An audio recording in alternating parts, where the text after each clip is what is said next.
Hey guys, I'm Janet on occasion, and today we are exploring the Herald of Oblivion. It says right there. It actually says on screen this time. We're going to further explore the Herald of Oblivion. So keep your arms and legs inside the vehicle at all times, and let's crack on. So, you have lost track of how far you have travelled, wandering through the derelict, whilst the reading registering on your internal cron means nothing to you now. Some minutes pass like hours, as without anything else to occupy your mind, you recall memories of your induction to the chapter and the campaigns you have fought since as one of the Adeptus Astartes. And then there are hours that pass like minutes, as each new region of the Space Hulk reveals new wonders or new horrors. Passing through the twisted wreckage of yet another bulkhead door, you enter a high-vaulted chamber, deep within the Herald of Oblivion, which contains something you would never expect to find here. In the middle of the hold, wedged into an indentation in the floor at a slight angle, is an Adeptus Astartes drop pod. 10 meters tall and 6 meters across at the base, you can just about tell that its scorched exterior was once painted silver and bore yellow and black hazard markings. You look up to see the hole of the landing drop pod smashed in the roof as it penetrated the hulk. Judging by the thick carpet of dust you sent rising into the still air in clouds around you, the drop pod landed and was lost here long ago. Approaching the deep strike insertion craft, you cannot contain your gasp of horror as you lay eyes upon the symbol etched into the hull plating. It is that of an armoured helm. The drop pod bears the markings of the accursed Iron Warriors. I'm assuming they're a Chaos boy. They're Chaos Iron Warriors? I assume so. Probably. I've not heard of them, but then that's because they're not Ultramarines, and, you know, I'm a 40k noob. Anyway, however, the drop pod has clearly been here a very, very long time, and since the Iron Warriors' iconography has remained almost unchanged since before the Great Heresy, other than for the adoption of certain Chaos iconography, it might just be possible that this particular craft was deployed during, or maybe even before, those dark days of the Galactic Civil War. Interesting. Sorry, I get sleepy when I hear about chaos. So you find it hard to believe that it wasn't carrying passengers when it was launched. A Thunderfire cannon or some other slaved robot weapon at least. But some fault must have occurred, leaving its cargo trapped inside. But was it lost during the Great Crusade to reclaim the galaxy or during Horus's uprising? Try to open the drop pod? Oh, I want nothing to do with the unopened. No, we're going to open it, for sure. We might lose some purity, but we have a lot of purity. We've been earning a lot of that. So, try to open the drop pod. Yeah, my purity scale is high, so it's all good. Some mechanism or machine spirit was obviously not supplicated sufficiently before the drop pod was launched, and so, as you scour the exterior of the landing craft for any way to open it, you pray to the Omnissiah for guidance. As your armoured hands pass over the blackened hull, you feel something to press at your touch, the sensation relayed via the reciprocating sensors in your fingertips of your gauntlets. That's interesting to know. They do have touch with those things. I wouldn't have thought they'd have anything that subtle. You know? Just punch stuff. That seems to be how Terminators roll. But no, that's cool. Anyway, you take a step back as you hear a dull click. With a hiss of equalizing atmospheres, one whole side of the drop pod levers open, age-sized hinges squealing in protest. Clouds of cryo-fog escape from the interior of the drop pod, obscuring your vision. The sudden drop in temperature temporarily confuses your helm's auto-sensors as well. As the mists dissipate before you, you see braced with the Iron Warrior's landing craft, something that sets your hearts pounding. Oh yeah, they have more than one heart. Of course they do. Spesmarines. The Ancient is twice as tall as you are, and as broad as it is tall. Its armoured sarcophagus is adorned with chapter markings and the personal heraldry of the warrior entombed within, along with the Ancient's name, Zathael. A faint light pulses behind the visor slit of the helm-like simulacrum head as the warrior's autosenses lock onto you. Seized servos grind into action as the dreadnought stirs. Oh, it's a dreadnought. Oh, dear. And in a voice cracked with age says, "What is this? How long? Where? When?" So yeah, dreadnoughts, if I remember correctly, are basically sarcophaguses, well, sarcophagi for the best Space Marine warriors. If they die heroically, then they're basically kept alive in the body of a dreadnought. And yeah, and they're essentially dead in there, but not really. Or they are, and it doesn't matter. I don't really know.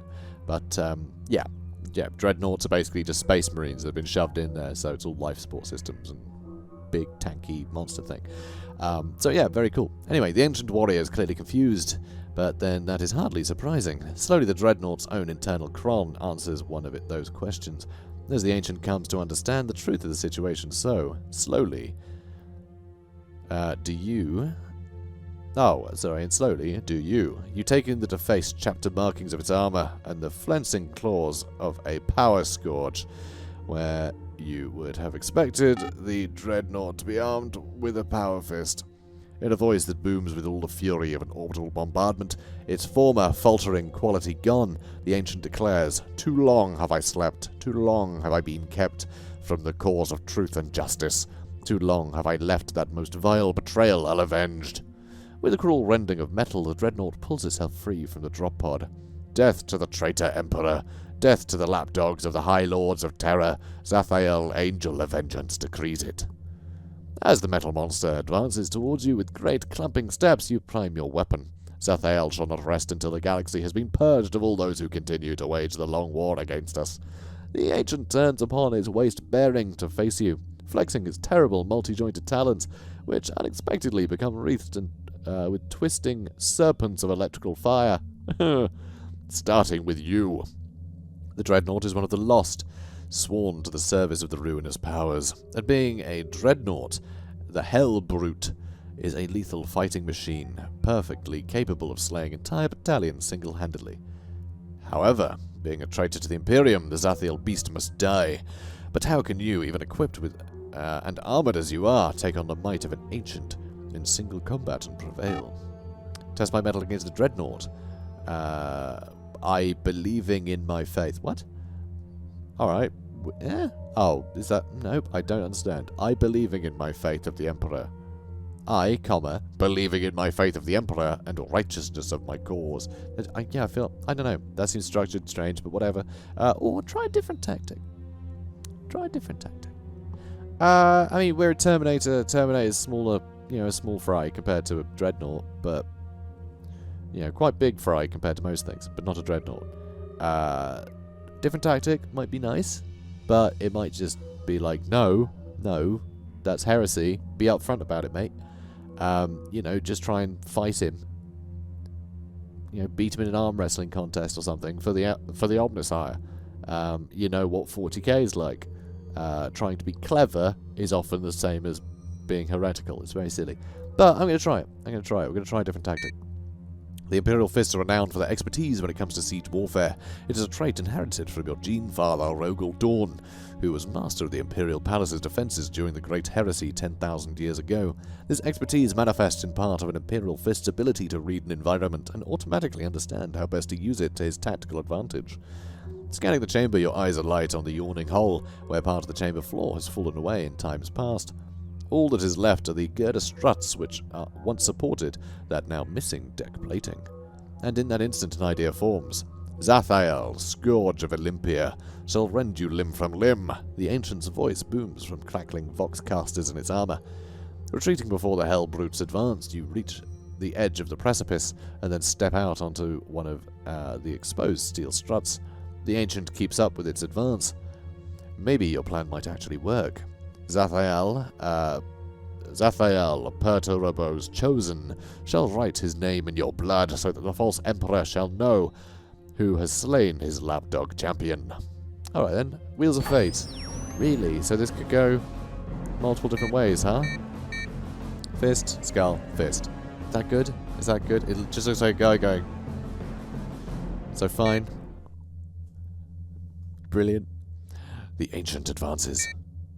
The Angel of Vengeance clearly intends to carve you out of your armor with its scourging blades, preferring to satisfy its misdirected need for revenge up close and personal. It could have fired on you with its bolter weapons long before now. For a moment you wonder if you have underestimated the beast as it falters. at the edge of the precipice, but it turns out it was only finding its footing. It takes a step out onto the girder, and you feel the struts start to buckle under its weight. Zathael, nemesis of the Sycorax stars, shall make an aquila from your entrails and then squash them to a pulp. You're a weird guy. The dreadnought roars. Unperturbed by the Iron Warrior's curses, you hold your position as the dreadnought moves further out along the girder. Its all-consuming desire for revenge against all loyalist space marines has blinded it to the danger inherent in its current situation.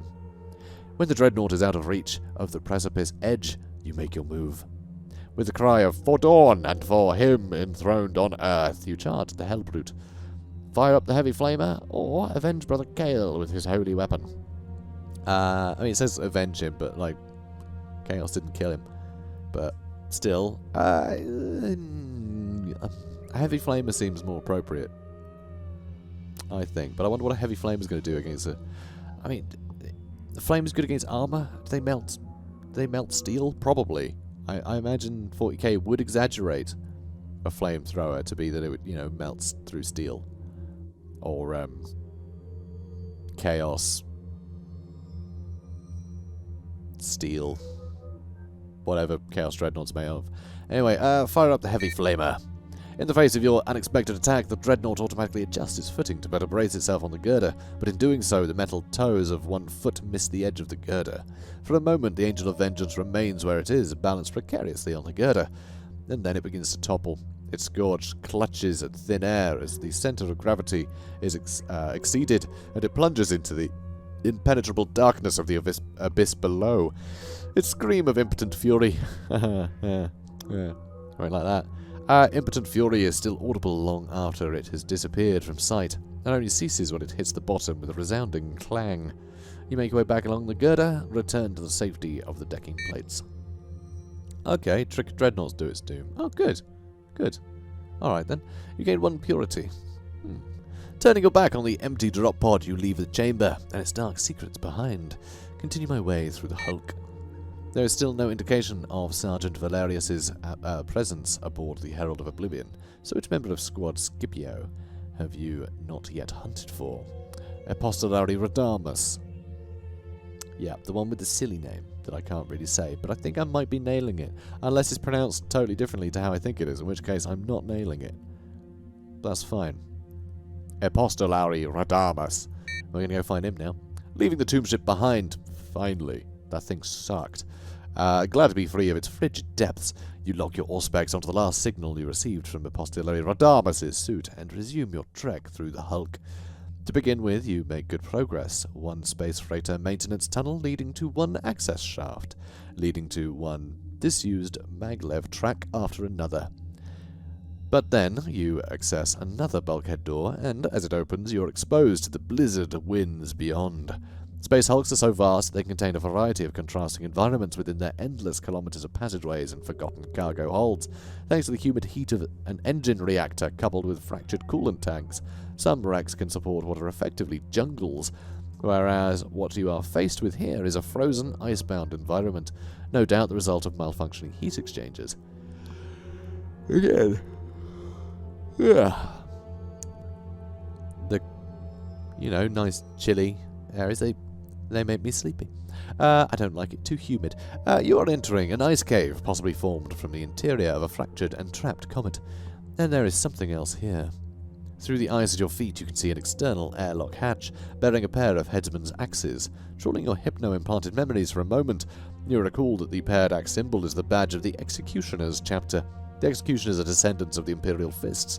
Their origins can be traced back to the tumultuous years following the Great Heresy, when it is said that they were led by Fafnir Ran, a space marine with a reputation for being one of Dorn's most brutal captains. So these good guys? Or bad guys? The Executioners believe that that it is their express duty to seek out and slaughter the foes of mankind. Okay. However, during the infamous Badab War, they sided with the arch-traitor Huron Blackheart for a time, before seeing the error of their ways when the Astral Claw's arch-centurion Commodus attacked the Salamander's battle barge, Pyre of Glory. They repented and became a rogue element in the conflict, attacking both loyalists and secessionist forces. In the aftermath of the Badab War, the chapter was commanded to undergo a 100-year penitent crusade to atone for its actions during Lugth's Huron's betrayal. Alright then. Something in it. The ship trapped below you in the ice is clearly an Executioner's vessel, but when did it become trapped in the warp and bound to the Herald of Oblivion? Was it before the events of the Badab War, during the conflict, or after it? And what secrets or treasured artifacts might it contain? So, similar quandary to the last one we had. Do we want to see if... I can't stop yawning all of a sudden. It's quite late though, but I keep doing this late because it's still too flipping hot during the day to record anything. It's very annoying. Anyway, smash through the ice. I think we've got to smash through the ice, right? I've got to investigate, even if it is bad guys. Like, what are they going to do? Yeah, we've fought our fair share of nasty so far. That, and we have god powers to heal ourselves immediately. Sorry, Omnissiah powers to heal ourselves immediately. Smash through the ice. You punch through the ice with ease, and, accessing the manual release, manage to open the airlock. A fresh gust of chill air rises from within, your suit's searchlight illuminating the way for you. You lower yourself into the Executioner's frigate. Accessing the inner airlock door, you are then able to lower yourself down into the main body of the ice-locked vessel. The interior of the ship is as frozen and frost-rimmed as its interior. Frost-rimed, I suppose. Anyway, as its exterior, the ship's artificial environment systems clearly failed long ago, and so the frigate is now subject to the gravity field generated by the drifting derelict itself. The whole of the ship drops beneath you like some deep glacial crevasse. The only way you are going to progress any further down through the ship is by climbing down the ice cliff below you now. Alright, I mean, sure, why not? Why the heck not? So, using your ceramite gauntlets, you punch handholds for yourself in the face of the ice cliff. You begin your descent. Use my lightning claw. Taking your time, you complete your descent of the glacial cliff face. You arrive safely at the bottom. Offer up a prayer of gratitude to the Master of Mankind. Thank you, Master of Mankind. Good. Ooh, found a chainsword, did we? Oh, that's cool. I do like a good chainsword. So, from the bottom of the ice cliff, you pass through one bulkhead after another until you come to what appears to be the bridge of the frozen ship. The crews are locked in ice still in their seats. There are serfs, tech adepts, and servitors, and watching over them, all in his command throne, a solitary executioner space marine. Scanning him with Brother Ordis's Narthesium, it soon becomes clear that he has been dead a long time. The ice crystals that will have formed within his frozen flesh would have destroyed his progenoid glands long ago. However, the Executioner does have something in his possession that may be of use to you. It is an ancient relic of the Space Marines chapter, a chainsword. I didn't think they were that rare, really, but I mean, I guess all Space Marine stuff is pretty damn rare. That's kind of the point. You know, with the whole 40k, they don't know how to make anything anymore. So, everything is an ancient relic. Do you take the chainsword? I don't know, do we? Ooh, is that the lightning claw? Oh, it's tough. We did give up on a cool sword, though, you know, before. So I feel like the chainsword, kind of cool, but it's no lightning claw, is it? But still, I'm all for getting new stuff, so let's take the chainsword. We've done well with swords. Oh, alright, and then just take the chainsword. Good. Good. The chainsword is a revered relic, and one that has served the Executioners well during countless campaigns. So is the lightning fist, though. We just left that. We just left that. On top of that, the frozen Gladius frigate was lost to the warp long before the Badab War ever began, and so the weapon is unsullied by the taint of the betrayal that was to come. Further explore the Gladius frigate. Yeah, sure, why not? You have uncovered all the secrets the Gladius frigate holds, and so there is nothing more to be gained by remaining here any longer. So, giving me the option to explore it seemed a bit pointless, but sure. Retracing your route through the icebound vessel, you make the laborious climb back up to the open airlock, using a grid-like structure of pipes to aid you in your ascent. You find yourself outside the Executioner's ship once more. Tell you what, we do have an inventory, right? I mean, we can change these? I guess not. No. Oh, that's a real shame. But I guess they'd want there to be some kind of choice involved, right? We have 95% honor. Is that good? Dunno. No idea. Also, our weapon skill, strength, and toughness haven't changed at all. I guess that stuff probably just changes depending on the character you pick at the start. Anyway, never mind. Right, so, hang on a minute.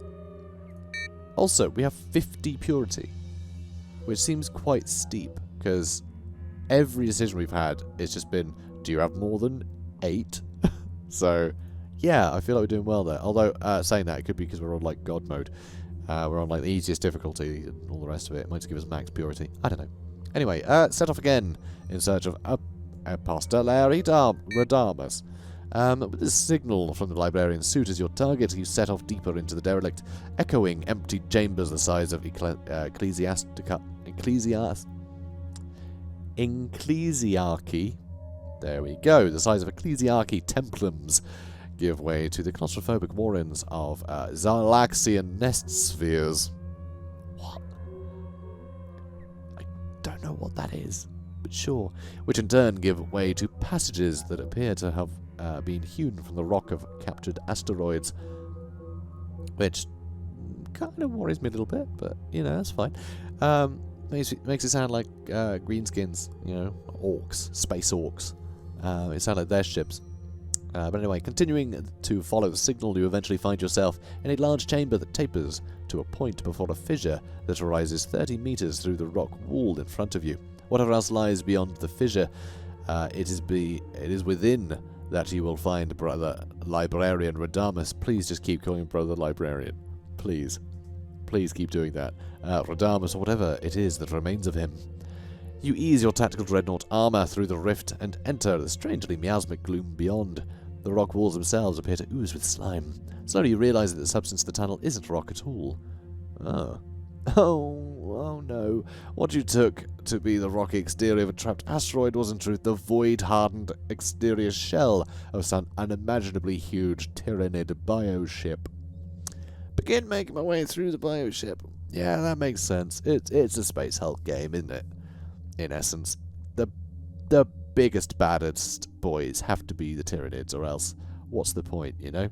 What is the point? So you eventually emerge from the wound inside an arterial red passageway, the walls of which ripple with the pulse of some unbelievably slow heartbeat. The ship's still alive. That's not a good sign. So, yeah, my purity is greater than 13. It's 50. So, brother, the Psy-Flash suddenly has you on your knees on the soft, yielding floor of the meat-walled passageway. Brother de Boer? The thought words come again inside your head. Is that you, brother? Librarian! You gasp out loud. Aye, it is I. Aye. Now listen, I don't have much time, Radamus projects. Such is the force of his telepathic communication that it sends waves of nausea rippling through you. I have the Hive Tyrant's psychic spore now. Together we can defeat the horror. I know we can. Join me, brother. But do not antagonize the slave beast of the ship unnecessarily, and beware the Ripper tentacles. And then Radamus is gone again from your mind, and a sick feeling in your stomach passes. Bearing the librarian's warning in mind, you set off again through the Tyranid superorganism. Push on. Well, as you make your way through the fetid gloom and blood-red darkness of the bioship's interior, you wonder how it came to be part of the Herald of Oblivion. Who knows? Tyranid hive fleets do not travel through the warp like ships of the Imperium, or various other alien races, having mastered the instinctive manipulation of the gravity fields of star systems to achieve superliminal speeds instead. However, considering the rent in the bioship's hide, it would seem fair to assume that this particular vessel suffered catastrophic damage at some point in the past, causing it to enter a state of dormancy or hibernation. If after this it had encountered the Hulk, which, by dint of its sheer size, could have pulled it in with its own gravity field, it is highly possible the two spaceborne entities then became combined as the Hulk continued to draw all manner of space debris to itself. But one thought worries you. With both yourself and the potent psyker Brother Librarian Radamus stalking the hive ship's fetid depths, how long will it be before the spacefaring superorganism starts to wake up again? So that's the reason why he's not totally dead and screwed. Because you don't want to be on a hive ship, do you? These things are huge and full of Tyranids, so, you know, not great. So the unsettling passageway twists and turns with intestinal frequency. Until it branches into two distinct paths. All you know is that Apostolari Radamus is somewhere ahead, but which branch of the passageway will take you to him? Well, I don't bloody know, do I? So, go left or take the right branch. So it's either go left or bother a tree. I don't know. I don't know. Right branch. Okay, right. We're going to the right branch because it's more descriptive. It's a good reason, right? Proceeding along the gullet, like tube of a corridor, your suit's auto-sensors alert you to the increase in methane, carbon dioxide, and sulfur dioxide in the atmosphere. You can see the soupy green miasma quite clearly yourself, thanks in part to the bioluminescent creatures scuttling over the walls and ceiling of the unnatural passageway. These are the utility creatures of the bioship. I'm yawning again. I need to make a cup of tea. I really do. Alright, before the next episode, I'm having a cuppa. Anyway, these are the utility creatures of the bioship, its maintenance drones, cleaners, and lighting arrays. They are not the predatory hunters or shock troops of the hive mind, but nonetheless, their very existence still makes your skin crawl and fills you with a sense of righteous revulsion. Some of these xenoforms are small, no bigger than beetles. But there are others, blackened, carapaced arachnids with leg spans of over 2 meters that fill you with a deep foreboding. Attack the parasitic gut dwellers? No, we don't want to wake the hive. Proceed along the passageway without doing anything to draw attention to yourself, like a good boy, or avoid the passageway altogether. No, we're going to go through and be chill about it. Hopefully. The xenoforms take no notice of you as you proceed along the passageway. The bioluminescent glow permeating the tube-like tunnel changes subtly all the time as the lamp beetles scuttle out of your way while the arachnic things move between them on their meter-long legs. It said 2 meters before. Anyway, you would have expected the hive ship to have some form of early warning system, pheromone markers or snare phages, for example. Perhaps the void-traversing beast really is as good as dead. Keep moving. In time, the fleshy pipe you are traversing. Traversing branches again. This time you take the right-hand path, where the tunnel structure becomes more rigid, being ribbed with chitinous protuberances, or will you go left, heading downwards, following a passageway that has gently rippling gill-like fronds emerging from its walls?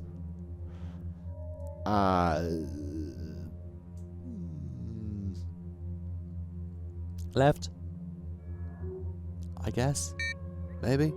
The further you progress along the pulsating tunnel, the thicker the gill fronds become. In the end, you have to forcibly push your way through, even though you are revolted by the thought of the growths touching your armor and befouling the holy icons of the Imperial fists with its gluttonous discharge. Sorry, glutinous.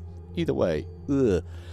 And then the fronds part, and you find yourself in a wider section of passageway that has you thinking of the coastal rock pools down on the shoreline, below the village of your birth, where these pools were thick with sea anemones. Here, the passageway is thick with tentacles that remind you of the squid you used to catch from your father's boat. Only the tentacles of those specimens didn't end in cruelly barbed hooks, and weren't thick ropes of knotted muscle, each several meters in length. As you emerge from the caress of the gill fronds... get off me, gill fronds. The tentacles twitch and reach for you as if acting with sinister autonomous intelligence. There's no way of avoiding them if you want to go this way. It did say to avoid the tentacles, you know, so I'm going to backtrack. So, as you proceed along the more rigid tunnel pipe, you hear the echoes of distant, chittering voices. Your own enhanced hearing, coupled with the auto-sensors of your helm, amplifies them, helping you determine that they are coming to you from somewhere up ahead. It is not long before the tunnel opens into a large rib-vaulted chamber, the walls of which are thick with lamp beetles, the arachnoforms moving between them, reminding you of the herdsmen tending to their flocks of your homeworld, now 100 light-years distant, but they do not react to your presence. On the far side of the chamber is the opening to another tube, formed of cartilaginous, there we go, rings and exposed muscle that leads almost straight down, deeper into the guts of this impossible beast. That's my nickname. The impossible beast. No, it's not, funnily enough. The chittering sounds are louder here. Enter this new tunnel and descend further into the belly of the beast, or return to the last junction. Yeah, we're gonna go down this tunnel. Enter this new tunnel and descend. My purity score is higher than 9, yes. And climbing down the pipe using the rings of cartilage to aid you in your descent. No mean feat in a full suit of tactical dreadnought armor. You emerge in a fleshy corridor, which lacks the lamp beetles you have seen elsewhere, but which is filled with a profusion of thorny protuberances that look like sea urchin spines. Tell you what, we're going to end it here. Yeah, take that, society. No, we're going to end here, guys. It's been about half an hour, and I feel like things are about to get crazy. And, yeah, I think just being in a big cartilaginous, there we go, cartilaginous tube sounds like a good place to hang out for, you know, till tomorrow, right? Probably better than in the Gilfrons. Ugh. Anyway, guys, if you enjoyed this, please do comment, like, and subscribe, and I'll see you in the next one. Have a good day, guys.